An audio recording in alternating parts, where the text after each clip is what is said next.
It's a film with three brains. It's a film with three brains. It's a film with three brains. It's a film with three brains. It's a film with three brains. It's a film with three brains. Oh my god, you guys are freaks.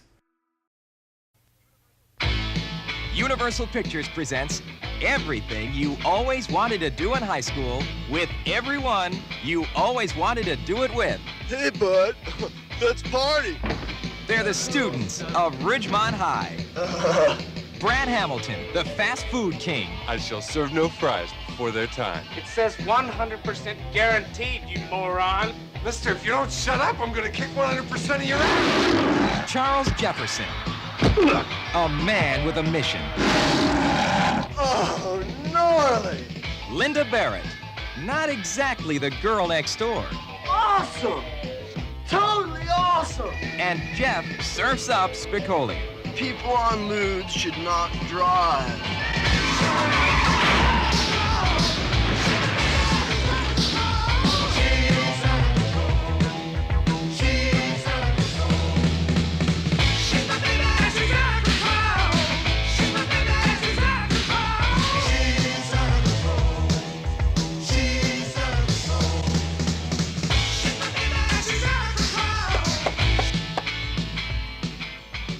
That was my skull. I'm so wasted. See Fast Times at Ridgemont High.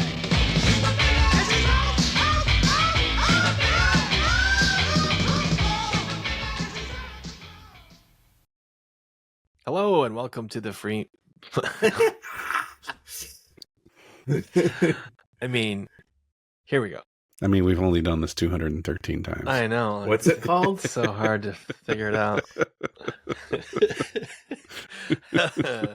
Hello and welcome to the film with three brains. I am Sean in Chicago. And this is Cohen in Maplewood, New Jersey. And this is Sham in San Diego. Oh, You're giving me grief.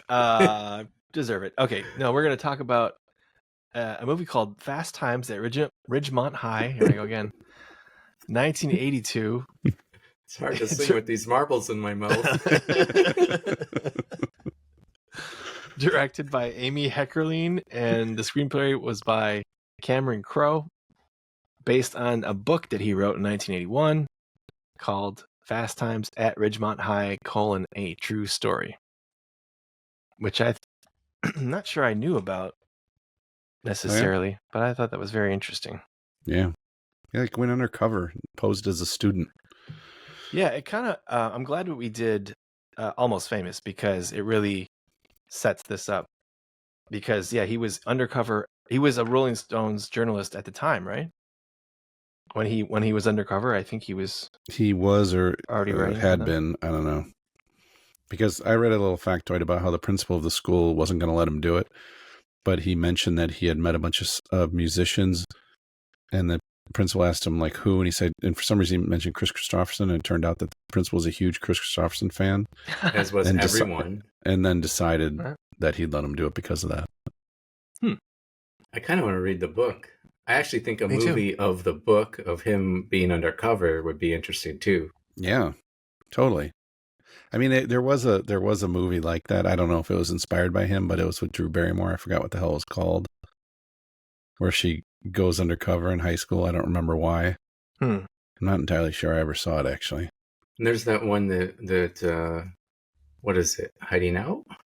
Hiding Out with John Cryer. Yep. Yeah, that's right. Saw that in the theater. Yeah, me too. You see that? Yeah, I think we saw it together. Hiding Out. Oh my god, I forgot that movie existed. Yeah, put that on your list. I don't remember it being that great, but yes, it was nostalgic about high school, which we've done a little bit. We did what's that movie? Dazed and Confused recently. So we've kind of moved up to the 80s now. I wouldn't say these. I mean, this is a whole year, really, a whole school year, right? Kind of. Ridgemont High. Yeah, I don't know if it's a whole year, but it is, isn't it? Well, it's through prom, which is usually towards the end of the year, right? Yeah, I mean, they talk about graduation, and I think like in the beginning of the Oh, movie, right. Yeah, you're right. the teachers are introducing themselves. Mm-hmm. Yeah, like, I think you're right. I'm Mr. Hand and all that stuff. So Mm-hmm. it goes quickly, that's for sure. Yeah. But yeah, instead of like a small slice of life look at it, it's more of their it's senior year for some of them. I guess the main characters are probably Jennifer Jason Leigh and the guy that plays Mark Ratner, whatever his name is. I mean, they're not really the main characters, but they are like, to me, their story is the only one that kind of wraps up in a satisfying way. Yeah. You know. Yeah, they're really the only characters that have any kind of real arc. Mm-hmm. Yeah, and it doesn't matter. Not really. It doesn't matter. No, because I don't know. I don't think this movie's about arc. What is it's this not movie really about? anything. It's just sort of a slice of life kind of thing. Yeah, it's not even high school, I guess. Yeah, I mean, it's not even a real coming of age movie. The way Cameron Crowe's Almost Famous is. Yeah, they're like Jennifer Jason Leigh's big thing is that she realizes she wants a romantic relationship and not just sex, which maybe for a teenager at some point is a revelation, but otherwise there's like almost nothing going on. It's just as far as arc, there's no Spicoli doesn't have any aha moment, yeah. And I don't know, but I think it's funny you pick those two out as like the main characters, when to me it's like the people I want to watch the whole, like, you can make separate movies or just keep going with Brad, Mike, and Jeff, with Spicoli, Damone, and Judge Reinhold. They're just so fun to watch the whole way through.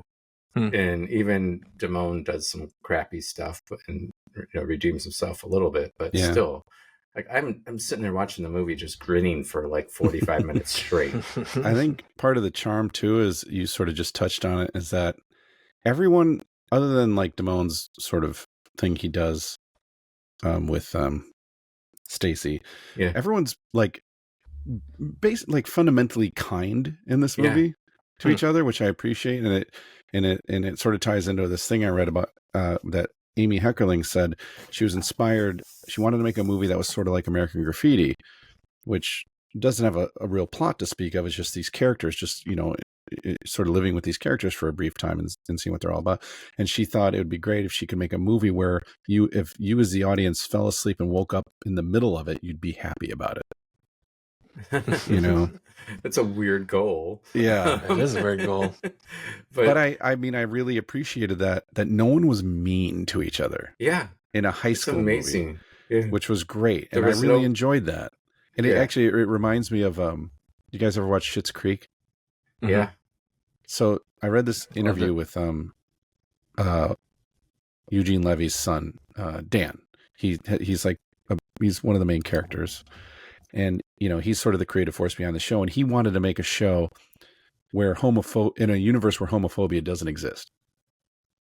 So he's a gay character and he has a boyfriend in later seasons, and no one ever is rude or mean or homophobic. And it's great. And I loved watching that show in part. And it's not just that, but that was like a big contributing factor. Like, there was no like there's no terribleness that exists in the real world, and so watching this the whole time, like, wow, these high school kids are all pretty nice for the most part, minor indiscretions here and there, but pretty much I was like, and I thought it was refreshing.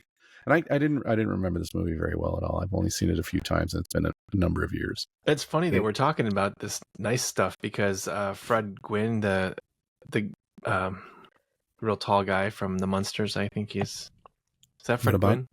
Well, he was offered the role of Mr. Hand, the teacher, and he turned it down because he thought the script, quote, had too much nasty stuff. What? Really? Yeah. I mean, I feel like the meanest character in this is Mr. Hand. Yeah. He's like But he's just justified. like straight mean to Spicoli, and Spicoli seems so bewildered by it, which I love about that character. It's great. In his performance, he's just like, why is this guy being such a dick to me? You know, he's like, he seems like he's genuinely just trying to like get along, you know, and then the teacher's just on his ass, and he's just like, you dick. That's true. Maybe I've been around teachers too long, but I thought he was totally justified. Yeah, I mean, you Of know. course sure. he is. Yeah. And for the time period, he was actually, you know, like totally like that was how teachers were then. And in fact, Yeah. in some ways, maybe he was even a little mellower than some teachers would be. Well, like when we were in school, what was the name of the teacher who had a 2x4 in his little locker? Steinbeck. Yeah, would Oh my God! nail the desk if you fell asleep. When Chad fell asleep, God, we were taking the multiplication test and everybody jumped the whole room. You mean Stieber? Or did you say Steinbeck, Steinbeck? that's it. I was like, Steinbeck. Yeah, he's the writer. They get him confused. That's right. Stieber had the. I remember that. So yeah, I mean that stuff. You tell people that now, they wouldn't believe it. They're like, "You're making that up. No teacher would ever do that." But yeah, I think it was more of a 2x2 than a 2x4, but it was a solid piece of wood. And he whacked that desk. I mean, the kid was head down asleep, and oh my God, just no one had a clue. And we all heard about it, but it was all like myth, you know, like because it wasn't the first week of school that thing came out. But I think in hindsight, though, that kid must have had sleep apnea or something. He was always falling asleep. He was sleeping a lot, wasn't he? Yeah. Like, I don't know. I feel bad. Anyway. Well, yeah, and then the other teacher seems to be checked out because he doesn't notice them cheating off of each other's papers. And then takes them to... I mean, what do you think about the whole, like, going to the hospital and the morgue scene? Like, that doesn't seem that outrageous to me, all. Really. Yeah. No. Well, we had a science teacher who brought in a whole cow head and cut open it to pull out the brain. Right. You know, like that doesn't happen either. But we loved that too. We were like, oh, did you see the cow head? Oh, the brains. So cool. Oh, yeah. Yeah, that was middle school. Yeah, that was 8th grade, I think. Mm-hmm. Anyway, yeah, that was cool. Yeah, so there's not... I mean, the teachers... It's definitely about the kids. It doesn't really... Do they even show their parents ever? Right. No, they don't. They talk about the Hamiltons. Talk about mom and dad and come home or whatever, but you never see them. They're always gone. The only time you see parents is when they're being bossy. So, you know, like at the restaurant, like Brad getting fired and stuff like that. Oh, like, right, adults. Like there's no real adults. There's no real adults in this movie. This we've talked about it before. How the 80s was like dialed into the latchkey kids and the kids doing their things on their own, and this movie seems to just kick off the whole thing. You know? Mm-hmm. Yeah, I feel like it also kicks off kind of like a lot of the Gen X mentality, you know, like just kind of the way they are. Well, let's do some housekeeping. Like, when did we first see this movie type of stuff? And I'll do a synopsis if you want, but I don't know if there is much of a need for synopsis. No, we kind of covered like a whole year of school, bunch of kids. There's some football involved. I don't know. There you go. Let's see. It came on. What year did it come out? 82. 82. Oh, so I certainly didn't see it in the theater. I doubt. No. I'm not even sure I saw it in the 80s or not. I don't think I saw it in the 80s. I think I saw it when I went to college, and I think I saw it once. I'm sure at some point I rented it. I don't remember specifically when. It actually wasn't on my list. Oh. But I remembered parts of it, like the whole Led Zeppelin thing, Simone's advice, like that was ingrained. And Brad, for some reason, I remember the scene of Brad wearing that stupid pirate or sailor suit, and all that. Yeah. Did you notice? I don't remember much of any of it. I shouldn't say notice, but did you read about who? Maybe you know who was in the car when he was in his stupid pirate's hat and everything. Oh, the woman in the car who kind of looked at him. Yeah. No, I didn't notice who it was. It was Nancy Wilson. Really? Oh, I did. Yeah. She was wearing that fluffy pink sweater or whatever. Yeah. Well, she was married to Cameron Crowe for a while. Right. Oh. Yeah. It's funny you mentioned the Led Zeppelin. Like, there's parts of this that have Cameron Crowe written all over it. Yep. I mean, I know he wrote it, but I just mean you can tell he didn't direct it.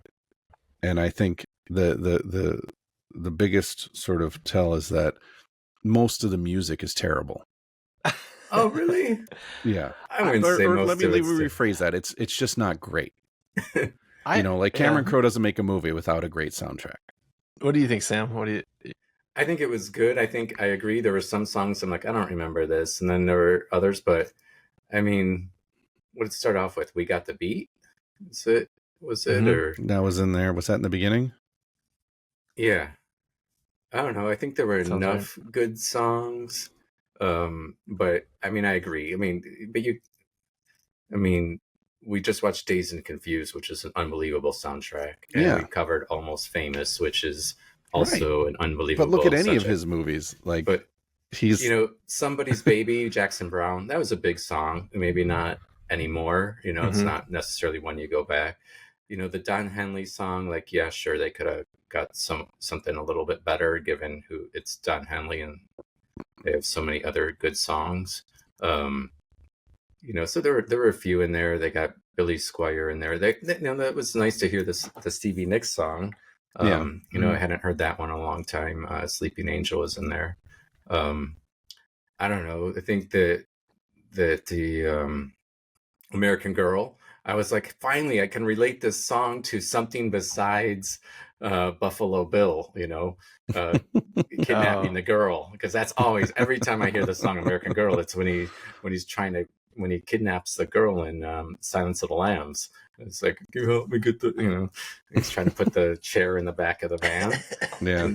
And, that movie, I mean, that song is permanently in my brain because of that scene. So I was like, finally, I get to associate with something else. Then it has Kashmir in it. Like, you can't get it, like Led Zeppelin. I mean, that's like a scene where clearly, it just feels like Cameron Crowe for sure. Yeah. And then the Surrender, that was the real version was a, pretty big song. For Cheap Trick, I think it was the original band for that one. Yeah, Damone goes through a bunch of the hits. There's some in there that I think, we're like, okay, those are a little dated, but for the most part, I thought it was all right. Yeah, I thought it was. I remembered it being much better, because I remember the Cars song. Yeah, the during moving in Phoebe stereo. Cates. Yeah, Yeah. I don't think it's bad by any stretch, but yeah, I thought it was going to be even better than it kind of turned out. Or like the Raised on Radio. I'm not even sure I've heard that one when I was a kid. I don't when he's Brad Hamilton's washing his car and it's Raised on the Radio. Yeah. And they repeat that song. They repeat a couple songs. That's one of them I repeat. Yeah. And I wonder if it's because of budget too. This was a movie that didn't get the help that they thought they were going to get once it was green lighted. But it didn't, I don't know, it didn't annoy me or distract. Yeah. There was a couple that was just, I just didn't care for it all. It's like, ugh. Yeah. I like which is weird because it's the 80s and like, I love 80s music, but they managed to pick just a handful of garbage 80s songs. Not all of it, just some of them were just really bad. I was like, damn, what the fuck? But again, I guess you're right. It could be budget. Who knows? Yeah, the whole budget's like $5 million, right? Yeah, it's pretty low. And they made a lot of money. In today's dollars, that's like $3 million. $3. Yeah. Okay. They made this movie for $3. Nice work. Yeah. Yeah. I had forgotten. I had also forgotten how sort of meandering and somewhat pointless the whole thing is. Or like I forgot that I don't know what I thought. It just, when it was over, I was like, wow, that really was just sort of, for not having a plot. It really kind of keeps your attention. It does. I didn't remember it being quite so free from structure, I suppose, or something. Which is fine, I guess. Yeah. Yeah, I mean, they had a couple of things recorded. Todd Rundgren recorded a song at the request of Cameron Crowe, and then Heart, of course, did a track called Fast Times, but they didn't use that one either. So they're released separately. So they made some choices. I don't know. I don't think that would have made much difference. All right. So we've talked about the music. I mean, we talked about the meandering lack of plot. I would like to tack on that just really quickly. Go ahead. Yeah. Because he kind of said it. Meandering lack of plot, yet every scene holds interest. Mm. I didn't feel like what are they doing here for 5 minutes? Like it was like, Yeah, some of it's a little too relatable, like not having your wallet and going on a date. That made me sweat. That whole scene makes me sweat. I love that. Did you guys notice? Did you guys notice in that scene how, whatever, I don't know exactly what they did, but if you look in the background, every other patron sitting in that restaurant, the backs of the chairs are about here, like on any normal person. And on the Mark Ratner and Stacy, the tops of the chairs are like, they made them look like little kids. Yeah, they look like toddlers sitting in these chairs. And I'm sure it was intentional. I'm sure, but it was. I guarantee I never noticed that before, but I noticed it this time. I was like, "Good Lord!" And then they had that throwaway line about, "Oh, I'm so sorry, somebody stole your tape deck while we were in the restaurant." Yeah, yeah. I feel like there must have been a scene that got cut or something. Yeah, because I noticed when they were driving and they first cut to that scene, I could notice his window was broken, and I was like, "What? Wait, what? What's going on?" And then she said that, and I was like, "Huh?" It seems like maybe it ended up on the cutting room floor. Yeah, and I just assumed like they were at the mall again, but that would be stupid. Why would they go to the mall where they both did you guys recognize that mall? Sherman From another Oaks movie we've done Galleria? in the past that involved a pivotal scene in a mall. It's from Commando. Brothers? Yeah. Oh, okay. It's the Commando Mall. Yeah, it's the same mall. It's the Commando Mall. Wow. I guess I looked it up. I guess they've shot a lot of stuff in that mall. It's I forgot what it's called. It's something Galleria Mall in Sherman the Oaks Valley or something. Sherman Oaks. Sure. That's funny. As soon as they showed the elevator, I was like, "That's the Commando Mall." For sure. Nice. I didn't. The lighting's a little different. Like the lighting's much brighter in Commando. Oh. I guess. Well, they shot at night. They closed the mall and they shot the scenes.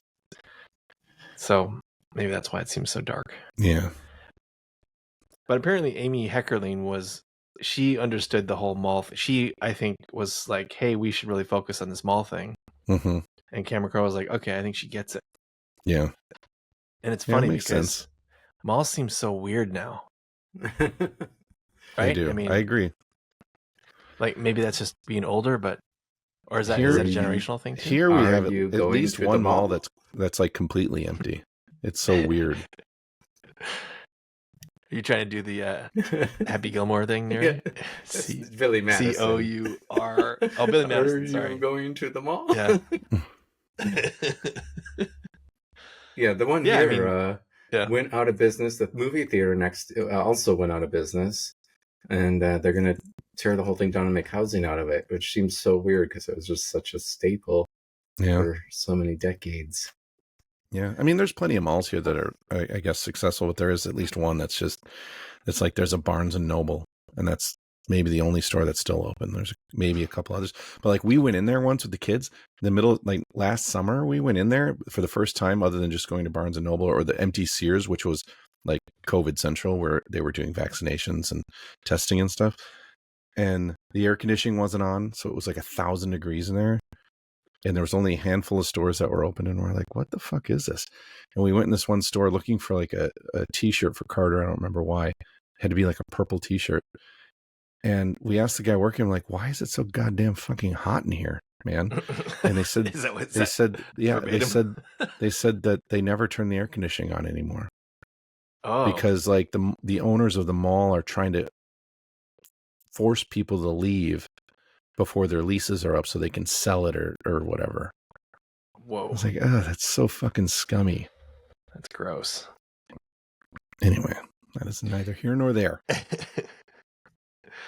I also, when I was watching this, I kept thinking about Mallrats for some reason, which I haven't seen since it probably came out. Mm-hmm. And I honestly don't really remember it at all. Only like I remember a couple of scenes, the stink palm thing Right. comes to mind, and that's really about it. And now I don't know, for some reason I'm kind of curious. I'm curious if he was inspired at all by this or other 80s movies that heavily involve mall. I don't know. Just a fleeting thought I had. Was it Return of the Living Dead or Dawn? Which one was the Dawn? Dawn. I mean, that has a lot of fun with the mall.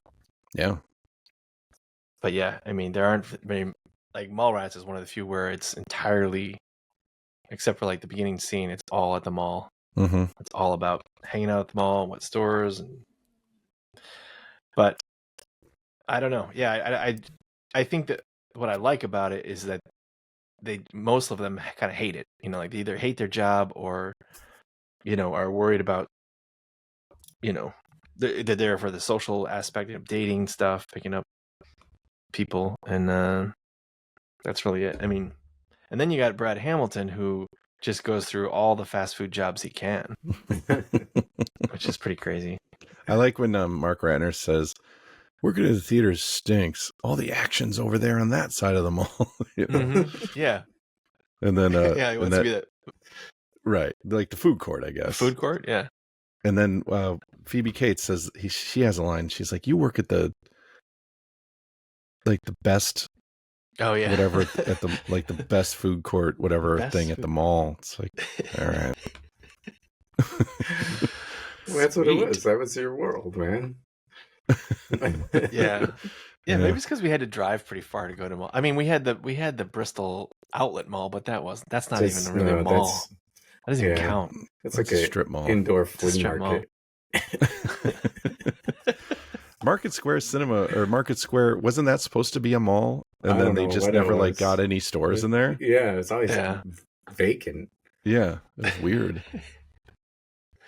Yeah, they built the structure, and the movie theater moved in, and the arcade, and then no other store ever like moved into the space. It was strange. Yeah, they shared a parking lot with the Pick and Save or something. Right. That's right. Yeah. Okay, so all right. There's well, go ahead. I was going to say, there's a lull here. I'll just throw out that the VW bus that they have in that movie is parked about an hour away from where I lived. Oh, yeah? Yeah. Nice. Yeah.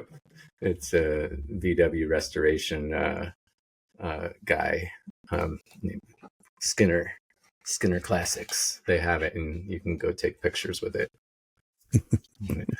Well, now that doobies are legal, man, doobies. Go smoke one. I will say I was surprised by how tickled I was with Sean Penn's performance in this. He's awesome. Like his accent is so over the top. Like I don't know. Did people talk? Do people talk like that? I don't know. Yeah, I don't care. Surfer dude. I know, but it was so the accent was so thick. But he's so fucking charming, and he's so funny. And it's so strange because I was thinking about him like, when the hell has Sean Penn ever made a fucking comedy since then? And the only other one I could think of was We're No Angels, which I know I'm pretty sure I saw in the theater when it came out, but I have no memory of it. Other than I don't recall liking it much. Yeah. I think it's him and Robert De Niro. Yeah, that sounds right. Yeah. And they dress up as they have to hide out. Right, yeah. And they dress up as priests or something. Yeah. And that's it. That's all I remember. But otherwise, he's funny. He's really funny.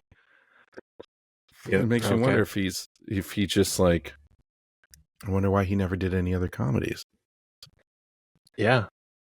He started with Taps, so it's not like, you know. You don't think that that Spicoli is just like a shade or two off of Keanu Reeves?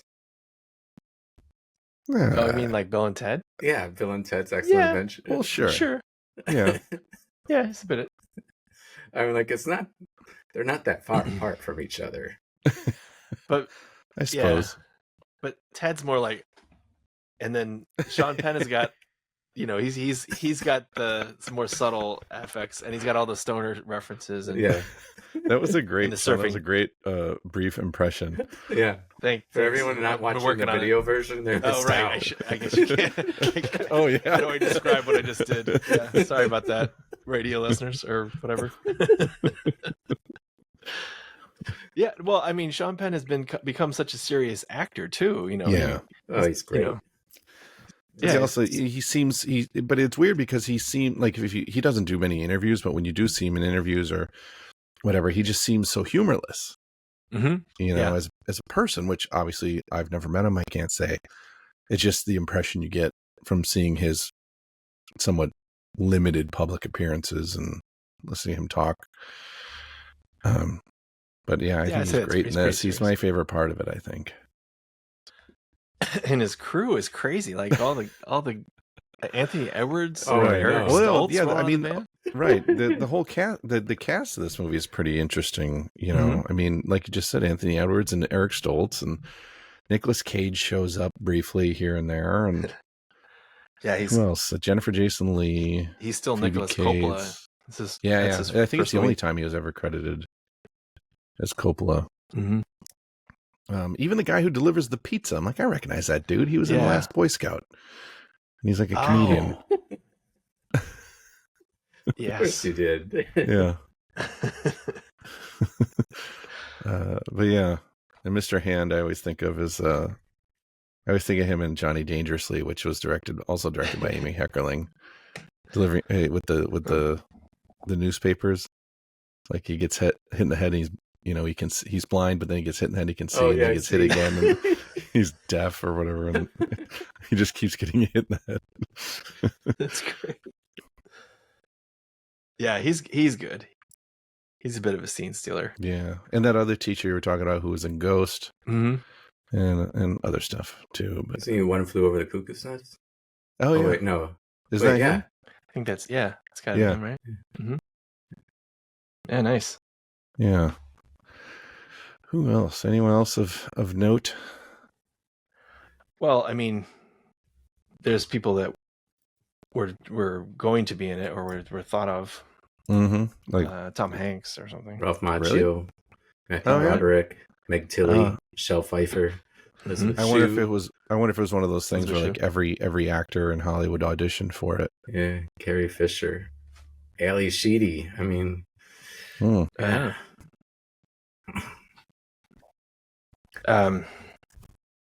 Well, yeah, Nicolas Cage or Coppola, whatever he was the only one that's underage in the whole cast. Like he was 17. Everybody else is either 18, 19 or older. Which I thought was interesting. I mean, which is good because they knew they were going to do I mean, I think it was going to be they didn't say they had full frontal nudity originally. Oh yeah. Because Amy Heckerling wanted to stress like the awkwardness of the teenage sexual encounters, and like, so I think Damone and Stacy, when they have their little thing, I think there's like an extended version of that they cut down to nothing. And they were kind of upset about that. They thought, that was important, but yeah. But yeah, I mean, they couldn't get away with even the guy who tries to rob boobs and so the guy who tries who to is that guy? His name's James Russo. He's in a ton of stuff, but the one thing, two things come to mind. He plays Eddie Murphy's best friend who gets killed and sets off the whole plot of Beverly Hills Cop. That's it. Oh, and yeah. He for some reason I don't know why I think of this. He's in those fucking Postman too with I don't know. Because you love that movie. No, it's okay. It's no Waterworld, but it's no Waterworld. Oh, but he's in a ton of stuff. Yeah, and like we've said before, like there's so few adults that these kids have to carry this movie. I mean, yeah. Forrest Whitaker is. Oh yeah, Forrest Whitaker. Jefferson. Right. I love the way they. I love seeing. That's one of the few lines I remembered very specifically when he says, "My dad's a television repairman. He's got a what does he say? A He's gnarly got set of gnarly tools. set of tools. I can fix this." And the I can kid's like, fix this. he's like, "No, you can't." And then what they do Which is awesome. Is he going to shit or is he going to kill us? Right. First he's going to shit, and then he's going to kill us. Yeah. But I thought what they did then after was really clever. Like framing the other school. Yeah, that's the closest they get to a major plot point. It's like, okay, we got this major football thing happening. I mean, if you want to nitpick, you could be like, well, why are they playing football after Christmas? That's weird. But maybe they jumbled, maybe they did that in editing or something. But yeah, fixing, getting using the broken car as a tool. It's clever. Yeah, and they're like, congratulations. You just said something interesting about why is there football after Christmas made? Just something in the editing. While I was watching this, I kept thinking the order of the scenes oftentimes don't matter. Not completely, but I think it's so. Every time I see Caddyshack, I think the same thing. Like you could rearrange Caddyshack in any number of ways, and it will still be funny and still make sense. It doesn't really matter as long as the golf scene at the end is at the end. Right, the tournament. Yeah, the rest of it doesn't really matter. It's kind of true. I mean, this one, the subplot with Damone and Stacy, and like obviously that has to be linear in that regard. But otherwise, yeah, it's like they're just more like sort of vignettes, Mm-hmm. Yeah, Damone's 5-point thing it's funny because it's convincing, but I don't know if he actually uses it. Does he? I mean, he does the ordering thing at dinner. Right. Mark Ratner does. Like he tries to, but that's what I like. Go ahead. I was just going to say one of the other lines I, for some reason, always remember is when he's saying his 5 points. I don't remember the other 4. I just remember the one where he says, "Wherever you're at, just act like it's the best place to be." And he goes, and then he goes, "Hey, isn't this great?" It's such a dumb line, and I don't know, that always stuck out in my brain. It's particularly funny. I don't know. It just cracks. Isn't this great? Like, all right, that's your whole plan. Yeah. No, I think what I like about it is it works. It's like it makes sense that even in high school, like you got to have, it's like that's the attitude. He's like very clear on like kind of being mean and standoffish and all that stuff. But that's why I maybe focus on Ratner and Stacy, because in the end, it's the absence of that works. Mm-hmm. Yep. And totally. Yeah. But that's the whole thing about high school. There always seems to be kids who have like inside information or know something. And half of it's all BS anyway. Exactly. It doesn't. Yeah. That's what makes it so perfect. And then I don't know if it was meant to be, but Kashmir's not even on Led Zeppelin 4. I was wondering about that. He said side 1 of Zeppelin 4. Yeah. And that doesn't. Yeah. What is on? Where is Kashmir then? It's on Physical Graffiti. Oh, well, there you go. Yeah. So I was like, is it a joke or whatever? I know one of the things said that he couldn't secure the rights to the Led Zeppelin, what they wanted from Led Zeppelin, but I don't know. Kashmir's a pretty big song. Yes. It's probably Robert Plant again. Right. Yeah, jerk. Yeah,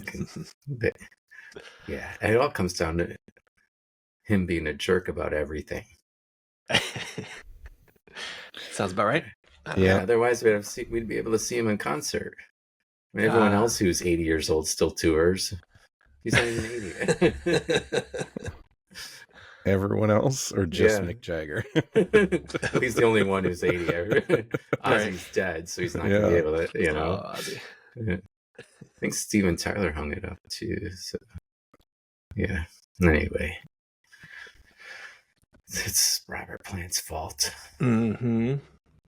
I read a thing that said David Lynch was offered this before Amy Heckerling, and he was like, he read it and was like, It's probably better.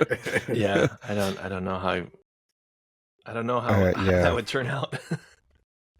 Has David Lynch ever made like a straight up comedy? I don't think so. Right. No, I mean we covered A Straight Story, which was like the only quote unquote normal movie he's ever made. Well, You know? The Elephant Man. Yeah, but I mean the subject matter and the yes, I suppose I guess you got me there. But I mean, if you think of David Lynch, you don't think Yeah. you think of all the crazy stuff he's done and Yeah. You think of the weird shit. the weird shit. Yeah, that's what he's known for. And So I Dune. found Amy Heckerling. What did you say? Amy, she's done some stuff that we've seen, right? Yeah. Forgot Yeah. about it. She well, she did like Look Who's Talking. She wrote Clueless. I don't Oh yeah. think she directed it though, did she? I can't remember. But she did Johnny Yeah, she's- Dangerously. And that's the one you mentioned. Right. Wait, did she direct? Yeah, I don't. I mean, we haven't done. That's one of the reasons I picked this was because, you know, I like to highlight women directors if possible. Better or worse, as we remember from Mikey and Nikki. Mhm.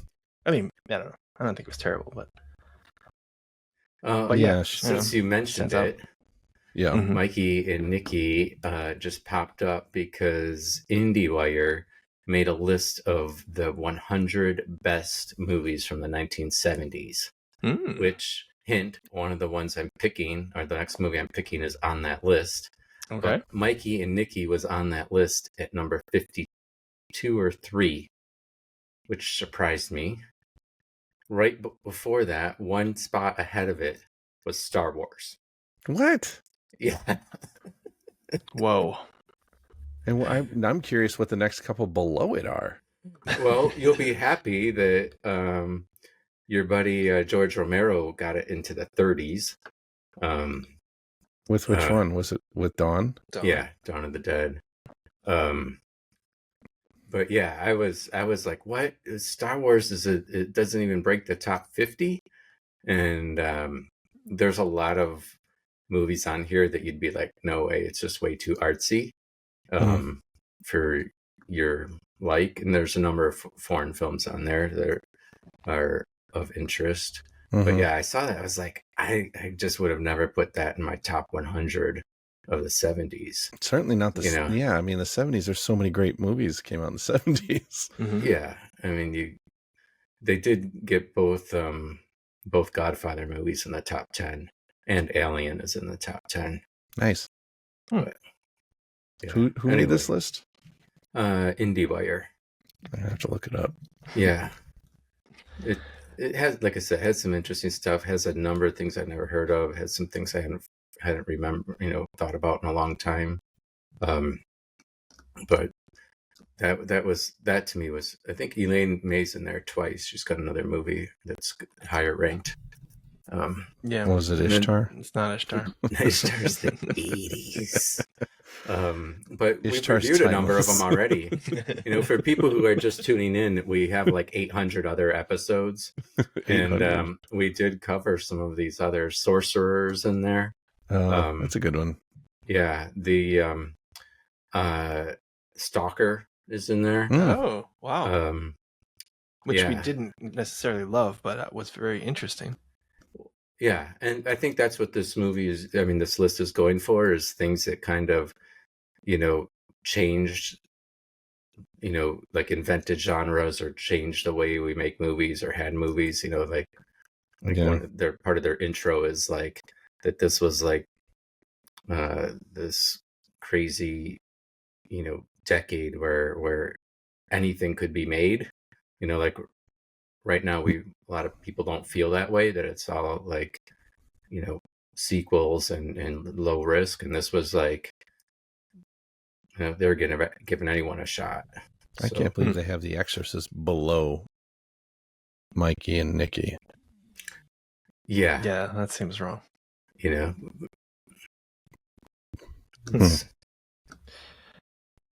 It's interesting. Oh, wait. No, it's not. It's above it. I'm looking at it backwards. I was going to say there's no way that's better than The Exorcist is 49. Yeah. Dog Day Afternoon. We didn't do that one yet. No. That's on my list. Anyway. Yeah, it's interesting that people's attitudes about this movie have changed too. I mean, I know the reviews are the reviewers are like 70%, and the audience is about 80% on Rotten Tomatoes. Are we talking about Fast Times now? We're back to Fast Times. Sorry. Okay. Oh yeah, that's good. I hate to segue. Yeah, right. Get off hate to track. let people know where we are. Yeah. I like to keep them in the dark. No, Roger Ebert was pretty critical of the vulgarity, and he called it a scuzz pit of a movie. Yeah, he did not He like praised it. some performances. I mean, he changed his. Later on he came weird. around and he was supportive of Cameron Crowe as a director. But yeah, I mean, it's so weird that like they cut some stuff out that was over the top. Some of the sex stuff, and there's drug references. But like you were saying earlier, it's kind of nice. It's kind of a nice look at Yeah, Pretty kids. benign. but Yeah, I think sort of. that I mean, you throw the abortion in there, that maybe gets people right, and the way she got riled pregnant, it's like it's not romantic. It's Not at all. not in Sure. I think very it's real. effective at being exactly. I think it's effective at being real. Like Yeah. it has this kind of awkwardness and confusion in that. But I could definitely see an adult being like, what is this crap? Like why would my kids need to see this?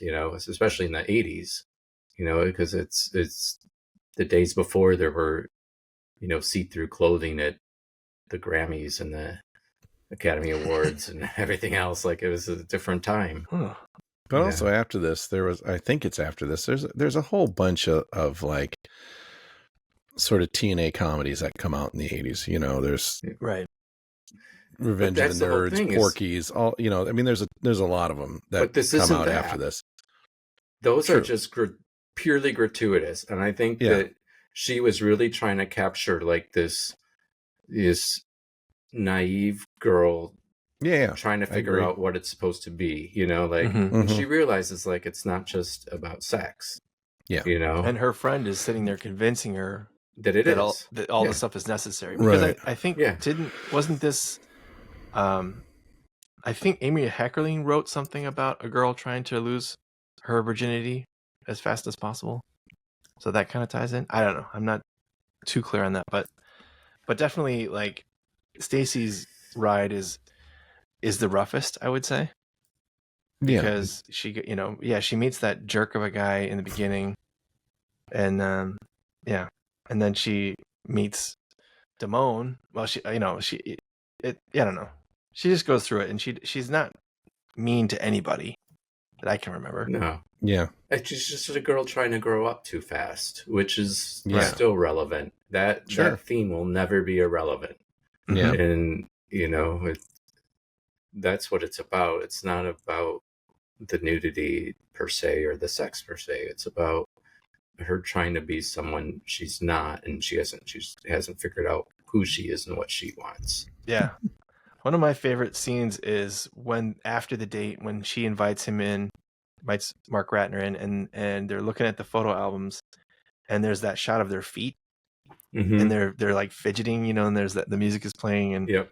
it's so perfect. It's sweet and awkward at the same time. And then, just when things are getting good, so to speak, he's like, okay, I gotta go.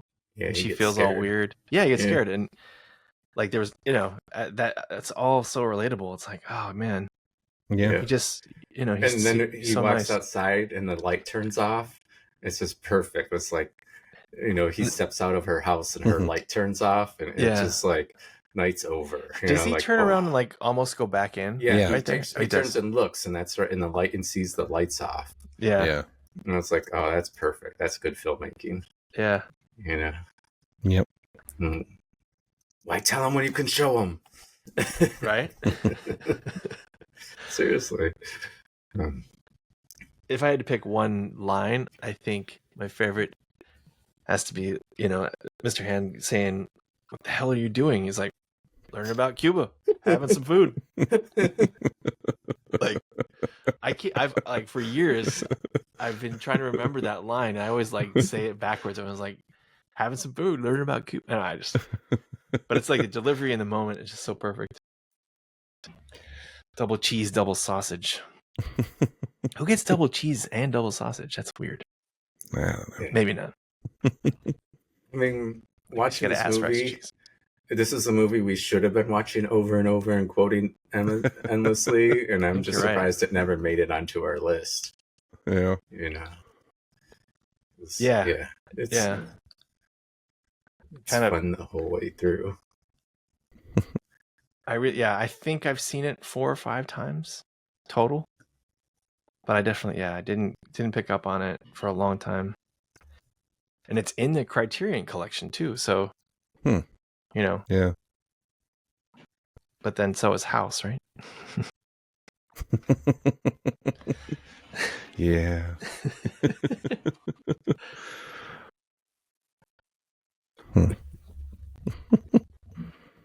Yeah. Uh, Well, where are we at here? Is it graduation time, or what are you laughing about now? I was just thinking, geez, doesn't anyone fucking knock anymore? Yeah. That scene, man. There's so many good scenes in this movie. I just laugh over and over. And there's not even any consequence to it. He just like says that, and that's the end of the scene. Yeah. And Stacy's like, when a guy has an orgasm, how much comes out? Quarter so. Perfect. Yeah. That was my skull. I'm so wasted. Isn't that stuff you give you brain damage? Only if you do it every day for like a month. It's like, all right. Hey, bud, what's your problem? Over and over. Oh yeah, like Damone's just sincere. Like, I woke up in a great mood. I don't know what the hell happened. Yeah, I like that one too. You know, it's just getting it handed to him. I was wondering, did you guys hear Damone when he called him a wuss? Mm-hmm. And that's why I'm like, is this the first time wuss? I wondered that did this too. movie coin the term? He certainly explained it, right? Yeah. We gotta check that out. Pussy or whatever. Inquiring minds gotta know. Yeah, because that definitely was in our vernacular. Wuss. More so than the other, the antecedents or whatever you call those. I guess it. But somehow first appeared in perhaps the 70s. Sounds about right. Yeah, I mean, this was shot in 81. There's a couple of like Disco Sucks references in a paint on the wall. Oh, there's another thing caught my attention at the mall. I don't remember what the scene is, but in the background you can see a neon sign that says Licorice Pizza. And I was like, what in the hell does that mean? I was thinking of the Paul Thomas Anderson movie, which I've never seen, so I don't know what it means. And I looked it up, and apparently it refers to vinyl records, and it refers to specifically an old record store that used to exist only in California in the 70s. And it made me think, well, was there a Licorice Pizza store in that mall? And that's why, because it was hard to tell. It was kind of off in the background, but I don't know if you guys saw that. I didn't see it this time around. That rings a bell. I was trying to figure out what the point was all about. Like, wasn't that just a baseball dugout? Or what was that? Oh, yeah. Where's the point? Where's the view or whatever? Yeah, I don't know. Because they actually there's shots of her looking up and at the graffiti. Like, ugh, that's her. That's what she's gonna remember. All right. This was we- a gem. You want to know what we're doing next? Yes. Sure. Well, I already gave you a huge hint. It's on this top 70s. 100 list, and it's in the 70s. Okay.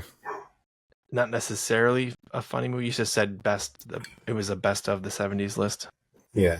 Okay. And I'll just say who the actor is, and you'll get it in like 2 guesses. Clint Eastwood. Mm. Well, is it Dirty Harry? Dirty Harry? Nope. Like the Deadpool, was that the first one? It's not. It's Clint Eastwood in the 70s. Is it the outlaw Josie Wales? You bet. Second guessed, as I Whoa. called. That's a good one. I don't know that I've ever seen it. Really? Yeah. Yeah, that's I a don't good think one. so. Pretty sure I've seen it. If I have, it's been a really long time. But it's not one that I remember. Cool. You haven't done yeah, many. I got a few of his movies on my list.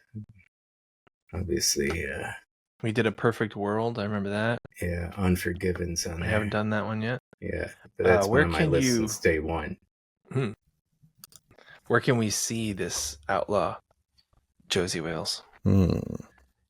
Well, unfortunately, You can't. I don't like where this is going. you're gonna have to pay $3.99 for it. No. Yeah, Oh man. yeah, because that's the cheapest I could find it anyway. But Okay. I know it's like stream it for free. 1976. And it was a huge detractor. I was like, I should probably just go for something you can stream because, I like Hey. the economy's kind of tight, and I like our fans to not spend money. It's important. It's important to us. Because then they have more to donate to us. Right. Because we have a support us button on our site somewhere. Yeah, smash that link and subscribe button that we don't have. It just put some money in an envelope and put a stamp There you on go. it, and just put the film with 3 brains, drop it in the mailbox. Yeah. I'm sure it'll get to us. Yeah, it's like Santa Claus. It'll work. Don't worry about it. That's funny. So, all right. All right. Well, I appreciate you didn't compromise your vision just for a couple bucks because Yeah. we wanted to I watch almost did. That's if it was $1 more, I would have. for a few dollars more. Yeah. Oh. See what Or I for did a there? fistful of Or a dollars. fistful of dollars. Yeah, I would have. No, come on. I mean, So no, never mind. I was gonna say that which of us is good, which is bad, and which is ugly. I think it's obvious. That's why the hat, glasses, and wig. Because That's I'm why you like the bad. Elephant Man so much. Indeed. Nice. this is Well, going this is just how fun. I've foreseen it. This, oh, God. This was our best episode until A just now. second ago, yeah. Your faith in your friend is yours. It's a little not quite. I'm afraid this podcast will be quite operational when your friends arrive. Or whatever. However you want to spin that. Mm-hmm. All right. Whew, on that Yeah. note. Switch raspy voices. All right. I'm your movie reviewer now, Nancy.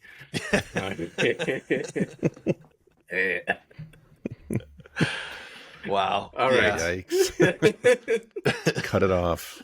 Yeah, please end the episode before that. Thanks for listening. See you next time. Bye. We forgot to talk about like the TV show and crap